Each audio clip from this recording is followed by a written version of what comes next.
September 11th, 2019, and we're here at the Tualatin Heritage Center in Tualatin, Oregon. I'm Sandra Lafke Carlson. I'm here with Mike Lofton to interview Linda Moholt, who's a longtime Tualatin resident and been very involved in the community here. And welcome, Linda. Thank you. So maybe could you start by just telling where you grew up and your family and how you came to Tualatin? Yeah. I was born in Tillamook, Oregon. Our family had come across the Oregon Trail and with a land grant, and they settled in Tillamook. They were south of town in the area called South Prairie, and they helped start the Grange and have been now in the Tillamook area for over 150 years. Oh. So it's a nice background. My dad and his brothers went into logging, and then he branched off on his own, and we moved to Cottage Grove when timber was really the king of Oregon. And I grew up from 4th grade into high school, graduated from Cottage Grove High School. And in fact, I will celebrate our 45th reunion this next week. Oh, congratulations. Yeah. So, gosh, that's a long time. Grew up in Cottage Grove, went on to Oregon State, graduated in the School of Business, and then spent most of my career, over 21 years, with Meyer and Frank. And you started at, right after college, you started at Lippman Wolf? I did start at Lippman Wolf. How did you know that? Well, I read that in your bio. Yeah. I think it was from They the had local recruited off of newspaper. campus. And I had worked one summer at Lippman Wolf during my college years, so it was way before your time there, but I missed that store. It was a great, carriage trade. The old-fashioned, high-quality, just beautiful store, and I met my husband Ron there. Oh, so that's where we had met, and then he went across to Meyer and Frank as Lippman's had sold to Frederick and Nelson. And so he started at Meyer and Frank, and then I followed him shortly thereafter. Okay. Yeah. So most of my career was at Meyer and Frank. Okay. Yeah. And I was a buyer. I bought different areas within the store, from handbags to hosiery to accessories, cosmetics, fragrances, shoes. Love shoes. Yeah, that was a good job. Well, so when did you come to Tualatin? We moved here, and when Ron and I first got married, we had settled over near Tigard, and then had the opportunity to trade up, and our friend had brought us to Tualatin, and I felt, oh gosh, it's so far out. I mean, I couldn't possibly live that far away from downtown Portland. And then she showed us the Fox Hill area behind Meridian Park. So we've been there since '87. Oh. And so we were one of the newer families on our street, and watched that whole area develop. And then, I don't know how many people Tualatin had in '87, but it didn't seem like it was a lot. And the dog food factory was just starting to go away. They were starting to make progress on that whole transition. The plan was developed. Okay. Yeah. And I think what I was saying that I think one of the first things that you did was you helped start the food pantry. I did. Meyer and Frank closed its corporate offices in 2002, and they laid off 700 people at that point in time. And these were the executive jobs that they laid off. And I always have thought about that. These were jobs that Oregon really never got back. When you lose a whole corporate structure, it was pretty significant to the economy, because all of those jobs led to other people selling to Meyer and Frank, and those jobs went away. Then they had to sell to California when it was consolidated before it became Macy's. So it was a big change, and I tried a sales position for a short period of time, and it wasn't my cup of tea. It was pretty clear that I was not meant to sell copiers. So Ron's like, why don't you take a break and just, we're doing fine, just take a break and rest a while. You've worked your whole life. And that really is true. I've had a job and made my own money since 4th grade. Really? Yes. I mean, like most country kids, you picked beans and strawberries and cherries and marionberries, and you just kind of did the rotation of the country crops and stuff. And we rode our bicycle to the bean fields, and then I babysat, and then I worked grocery. And so I have had a job, my own money, since I was 4th grade. So I did take a break, and we attend the United Methodist Church, Tualatin, Hilltop Methodist. And so Reverend Wes Taylor had grabbed me, and he goes, "Linda, we're going to start a food bank. We need your help." And I'm like, "I'm sorry, Wes, I don't know anything about running a food bank." And he goes, "You were in retail, you'll figure it out." So I got to join a wonderful group of people. I was one of a core group that helped get that going, and then became the volunteer coordinator and worked with it for 4 years.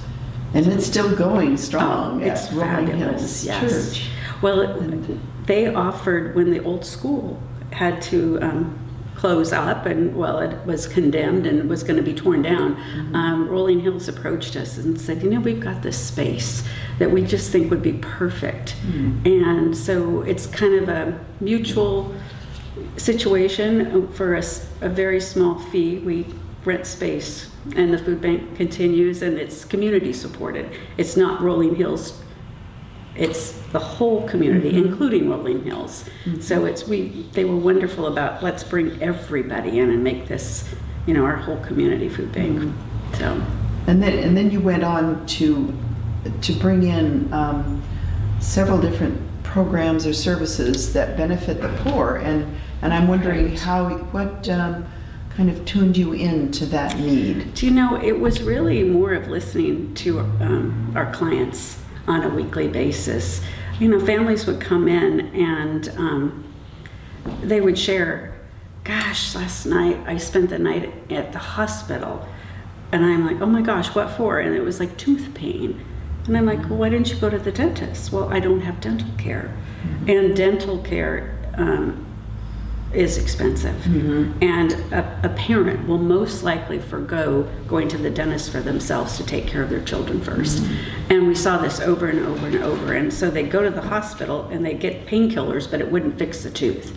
And so I would go with stories to Reverend Wes and say, this is like such a huge waste of resources. Somebody walks into the emergency room and it might cost $1,000 just to process a patient that really isn't in the right place and isn't getting the help that they need.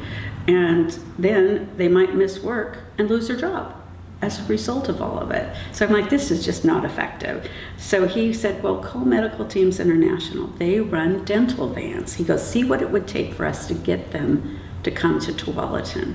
And I did. And they were excited about the opportunity to show up at the food bank because they knew that the families, that was a target audience for them.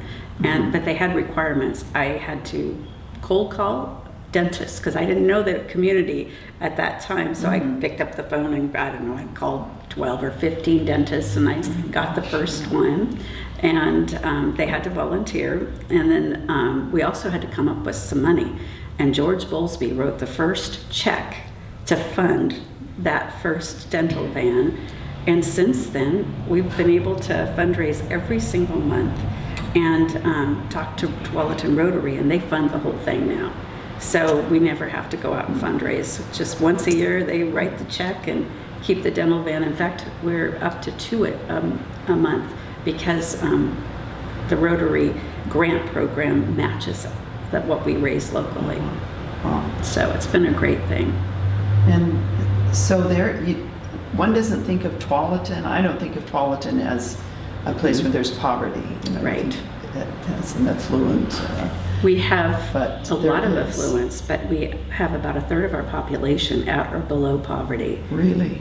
Because if you take a look at, we had rural roots, and then we transitioned to manufacturing, and then we have a huge service sector that is retail. And those tend to be more starting entry-level jobs. And unfortunately, you can't live on an entry-level job. You have to have a much higher skill set to be able to command enough money, especially in Washington County, to live. And so I think a family of 4 needs about $60,000 a year to be able to make it. So, yeah, it's surprising. So we did some more things. We worked on the healthcare piece and helped bring the Essential Health Clinic to this end of the county. And then unfortunately we hit the recession, and it really just kind of took the steam out of being able to fundraise and collect enough money to keep things going. But we did work on a number of issues and just trying to ease the issues of poverty and how it can flip a family. One thing can flip a family totally into chaos. And now, of course, it's homelessness. That chaos has continued, and it's flipping people into homelessness.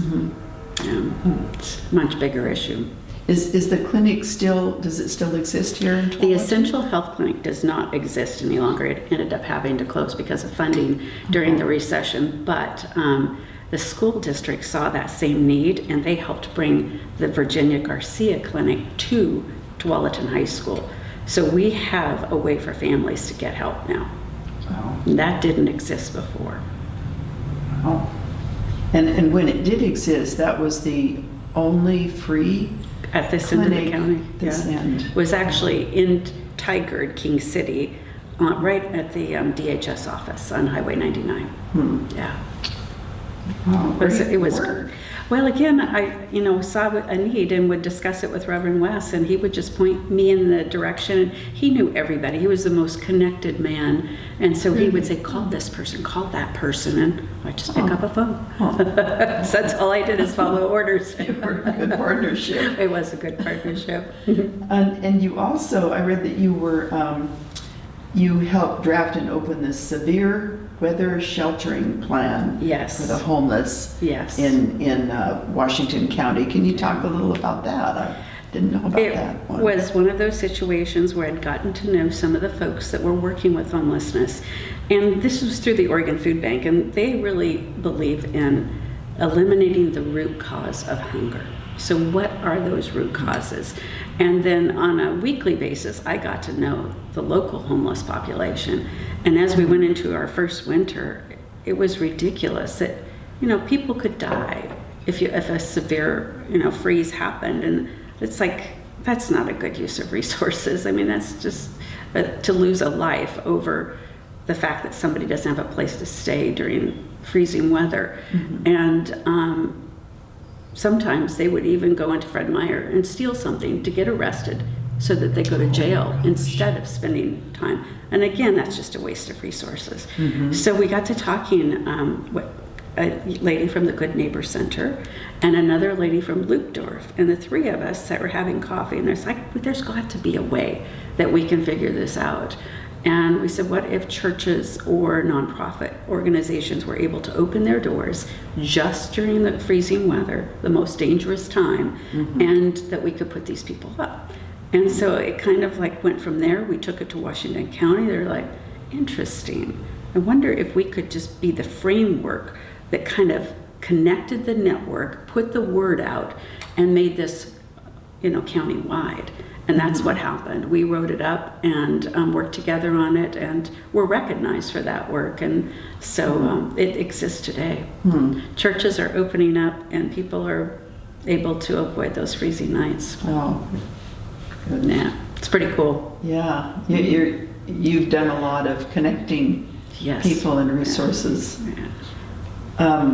You also had created a program for birthday in a bag, and I don't know what that is either. It's unique, and it was one of our wonderful donors that used to come into the food bank all the time. She was always bringing stuff in, and she's like, I've got this idea. At one point in my life, I was raising children by myself, and I was going to have a birthday for one of my kids, and I didn't have any money to even buy a cake. And so she said, I've got this idea. I'm now at a very good place in my life. What if I brought you in cake mixes, candles, frosting? Is there a way that you could give them away?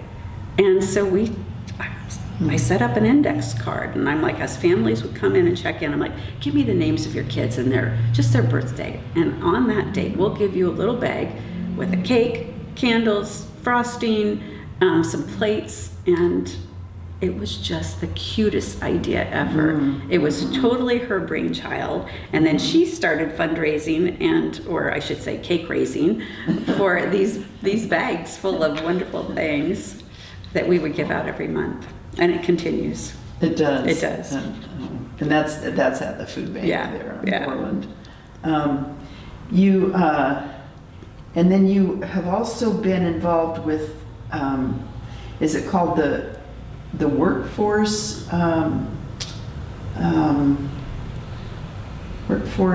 And I can't read my own writing here, but it's a program. Workforce development for students, really. And when I started with the food bank, I left the food bank in 2008. As the recession was coming, my husband looked at me and said, honey, you need to go back to work. Something's going on. I don't know what it is yet, but he's like, you need to go back to work. So I'd met a lot of people in Tualatin fundraising. I'd always worked out of Tualatin. I took that bus 96 to downtown Portland for years. And so met so many nice people. I put my resume out, and the chamber came to me and said, hey, we've got an opening. Why don't you talk to us? So I was able to interview and get the job. So I started with the chamber in September 2nd, 2008, and it's now 11 years this month. Oh, great. Yeah, so that's been pretty cool. And you're the CEO yes, of the chamber, the Tualatin. Yeah, and basically I took what I learned from the families. I've always walked away thinking if they could have a better opportunity at getting a living wage or a family wage job, life would be so much different. And the possibilities would be so much different. So one day we were out at Lamb Research, and Mike Snell, who was the general manager for Lamb, was saying to Mayor Ogden, you know, we have great jobs. We pay really well, but we can't get your kids to fill them because they don't have the right skills. The chamber needs to take a leadership role. And he was really, very pointed. We need to be a leader in this area because workforce is across the country an issue. Kids do not have skills that they need for the future. And baby boomers are retiring. And those skills that have been had by a population for forever, whether it be auto mechanics or the ability to think of analytically, math skills, engineering, technology, you need to have a certain level of proficiency to even go that direction. And so we were able to participate in the America's Best Communities contest. It was nationwide, and it was a part of a vision that came out of Tualatin Tomorrow. It was the community at large. Had tons of people involved in the process. I don't think I've ever seen one thing in Tualatin that galvanized so many different groups and peoples. But we started down a path saying, what if we could take our underserved kids and give them a lift up and point them in STEM or STEAM. We took STEM as science, technology, engineering, math. We added the arts, STEAM, as a result of a conversation with Congresswoman Bonamici. She had been pioneering and championing the STEAM efforts. So we added that component to our application, and we started working on what would it take to transition our school system, our support system, all around helping kids just think about their future differently. And it's been a long journey. I think our community is still working on it. Well, I know we're still working on it, but it's been about 7 years of trying to get our school district all on the same page and moving forward on helping kids understand. And now, Measure 98 was legislated, and dollars are going directly to the schools for career technical education, STEM, STEAM. And so I think we've made really great progress. But we also have a new superintendent, and her name is Dr. Susan Reiki Smith, and she's just dynamic. She's so incredibly passionate about this same opportunity for kids. And she helped create a program down in Springfield called #WorkReady. So now the chamber is spearheading this program, and it's 8th grade through your senior year of high school. getting new exposure to jobs and opportunities so that every kid can look at their future differently. So I'm pretty excited about it. Meeting another need. Yes, another need. But it's connecting people. It's like, it's like I'm not doing all the work. It's like all these great people are out there, but they often don't know each other. And that's kind of what I hope to, is just like connect them. Oh, yeah. And of course I get to do some work too. Yeah, very important. Let's see, you've been 31 years in Tualatin, so you've probably seen some changes in the 31 years. And I'd just like your opinion about that. What direction do you see Tualatin headed in? What do you think is Tualatin's greatest need or greatest asset? I've had a lot of time to think about that recently. I'm a part of the 2040 visioning that's taking a look at both housing and economics on the job side. And it's a great question. We have an amazingly diverse business community. There's just everything. I mentioned retail. We have all these different sectors of retail, from high-end at Bridgeport Village to Nyberg Woods, Nyberg Rivers, Martnazi Square, Fred Meyer's, the old Hagen Center. So we have a lot of retail in town. But our biggest sector is our manufacturing and high tech. And that is growing extremely strongly. And then our second largest sector is medical, because we have a regional hospital. We're so fortunate. It has brought in everything from, cancer research and dermatology and surgery centers, and there's an orthotics manufacturer. And so we also have alternative medicine, naturopaths and chiropractors and acupuncturists and dentists, and we just have this very, very diverse business community. So I think on the business side, we're doing a great job. I do worry that we haven't kept pace with the housing. We have an extremely severe housing shortage in Tualatin. Pricing is getting very, very high. People can't live here. 93% of our workforce now drives in every single day. They're not residents of Tualatin, and a lot of our residents don't get to work in town. They're leaving every day. So you have this huge mishmash of transportation, congestion, just like you can't even, it's gridlock on Tualatin Sherwood Road and on I-5. Well, that's because people can't live where they work. So a lot of folks I hear say in Tualatin, well, we don't want any more people living here. We don't want any more housing, but it's compounding the problem. We need housing. And so hopefully these conversations, it's like you've got 33,000 jobs and only 27,000 people live here. And out of those 27,000, only 11,000 are actually work age ready. So it's a big gap. We just exasperate our problem by not looking at housing. And it also has driven up our prices by not building additional housing. So we really need to take a look at, some areas could handle density, and I think around any of the transit lines, you could increase density along those areas so that the transit is helping keep people from driving. They can, take transit to work. I think the Lake of the Commons could be envisioned differently. I think that's a huge opportunity. I think it's underutilized. It's a beautiful asset, but not many people know it's there. We don't have a downtown. I think that's probably the biggest opportunity for us to look to the future is, wouldn't it be great to have a downtown? Is it Martnazi? Is it Tualatin Sherwood Road?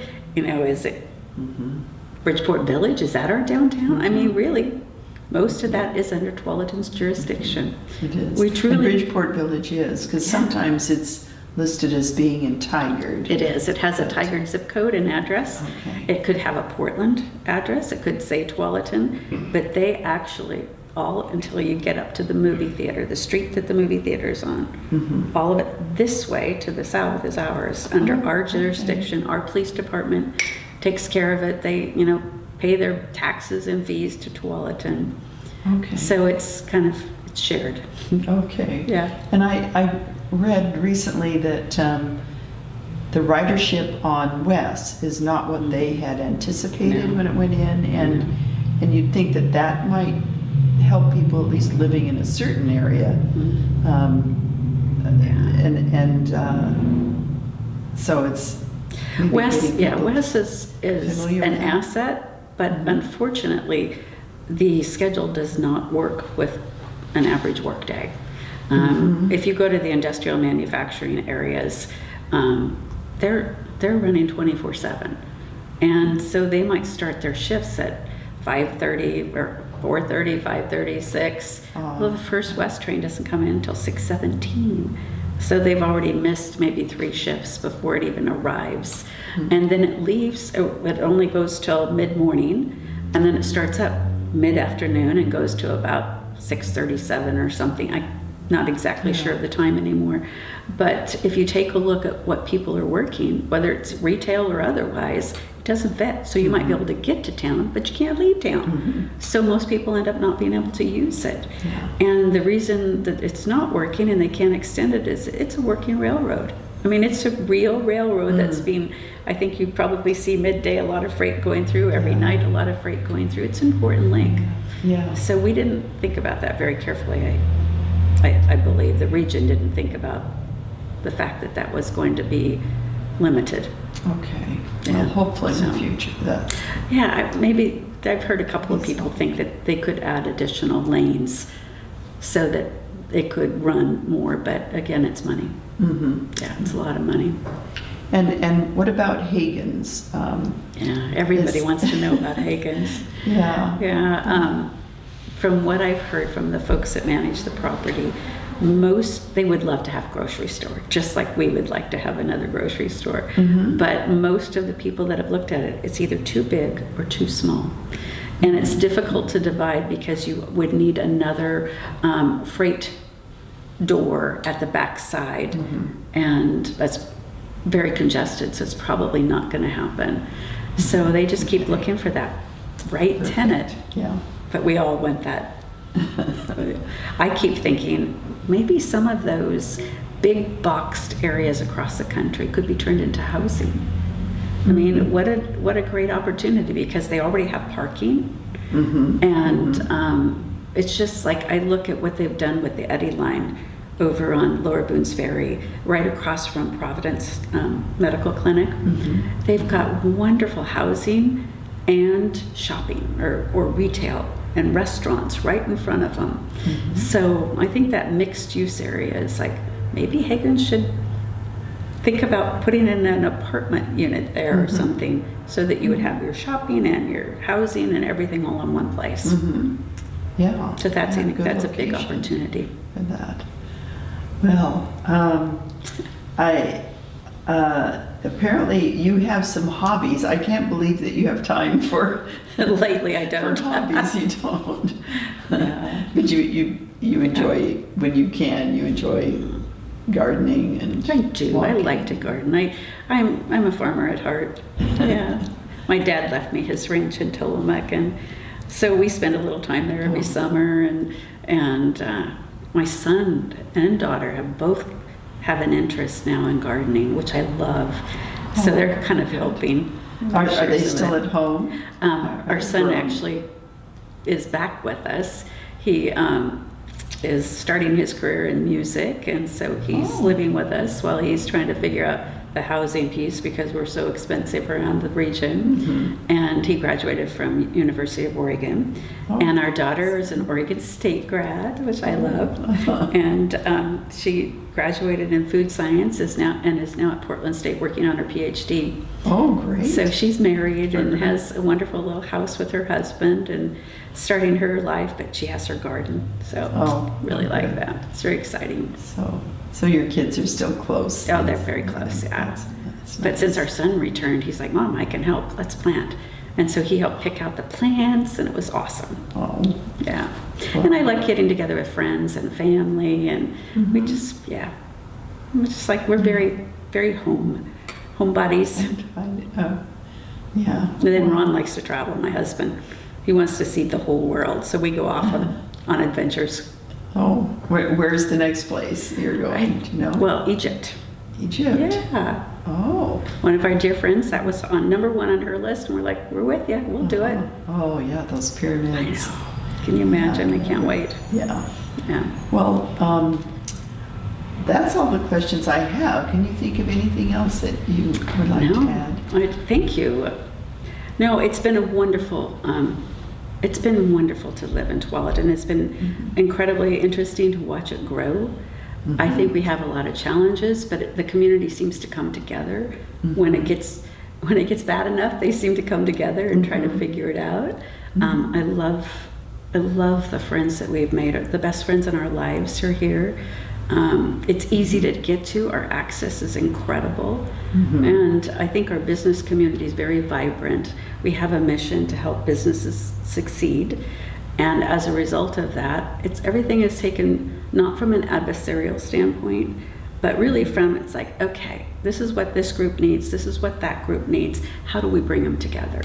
I'd like to see us be more of a facilitator and less of an agitator. And politically, that's probably not very popular, but even after the legislative session, the business community took some stands that were hard for some people to understand.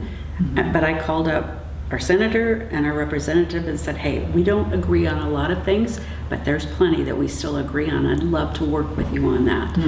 And Very they were positive. they were both very receptive. They immediately spent time with me.